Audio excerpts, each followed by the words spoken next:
So എൻ്റെ സ്വന്തം നാട് വയനാടായതുകൊണ്ട് ഇവിടെ റെയിൽവേ ഒരു ട്രാവൽ മീഡിയം അല്ലാത്തതുകൊണ്ട് ട്രെയിനിൽ യാത്ര ചെയ്തുള്ള എക്സ്പീരിയൻസ് ഒന്നും എനിക്ക് കൂടുതലുള്ള.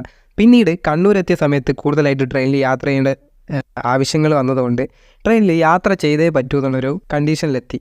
സോ ഇങ്ങനെ ഫസ്റ്റ് ടൈം ഞാൻ ട്രെയിനിൽ യാത്ര ചെയ്യാൻ പോകുമെന്ന് പറഞ്ഞിട്ട് എൻ്റെ ഫ്രണ്ട് ഒരു ആപ്ലിക്കേഷൻ എനിക്ക് പറഞ്ഞു തന്നു. ഇന്ത്യൻ റെയിൽവേൻ്റെ ഒഫീഷ്യൽ ആപ്പാണിത്. സോ ആ ഒരു ആപ്ലിക്കേഷൻ ഉപയോഗിച്ചിട്ട് എങ്ങനെ നമ്മുടെ കൺഫ്യൂഷൻസ് മാറ്റാമെന്നൊക്കെ ഞാൻ ചെറിയ രീതിക്ക് പറഞ്ഞുതരാം. ബാക്കിയൊക്കെ നിങ്ങൾ നേരിട്ട് എക്സ്പീരിയൻസ് ചെയ്യുമ്പോൾ ഞാൻ മനസ്സിലാക്കിയ പോലെ നിങ്ങൾക്ക് മനസ്സിലാക്കാൻ പറ്റും. സോ ഇതുവരെ ട്രെയിനിൽ യാത്ര ചെയ്ത ഫ്രണ്ട്സിനെ ഒന്ന് മെൻഷൻ ചെയ്യാനും മറക്കരുത്, അല്ലെങ്കിൽ അവർക്ക് ഷെയർ ചെയ്യാനും മറക്കരുത്. നിങ്ങൾക്ക് എന്തെങ്കിലും ഡൗട്ട്സ് ഒക്കെ ഈ ഒരു റെയിൽവേ യാത്രയ്ക്ക് ഉണ്ടെങ്കിൽ ഈ ഒരു റീൽ സേവ് ചെയ്ത് വെച്ചാൽ നിങ്ങൾക്ക് അപ്പോൾ ഈ ഒരു റീൽ ചിലപ്പോൾ യൂസ് ആവും. സോ ഇതുപോലത്തെ ഇൻഫോർമേറ്റീവ് യൂസ്ഫുൾ വീഡിയോസിനായിട്ട് ഇപ്പോൾ തന്നെ ഒന്ന് ഫോളോ ചെയ്തേക്കുക. സോ ആപ്ലിക്കേഷൻ ഓപ്പൺ ചെയ്തതിന് ശേഷം നിങ്ങൾക്ക് പോകേണ്ട ഫ്രമും ടൂം സെലക്ട് ചെയ്തിട്ട് ഫൈൻഡ് ട്രെയിൻ എന്ന് പറഞ്ഞ് സെലക്ട് ചെയ്യുക. എന്നിട്ട് നിങ്ങളുടെ ട്രെയിൻ സെലക്ട് ചെയ്തിട്ട് ഡേറ്റ് സെലക്ട് ചെയ്ത് കൊടുക്കുക.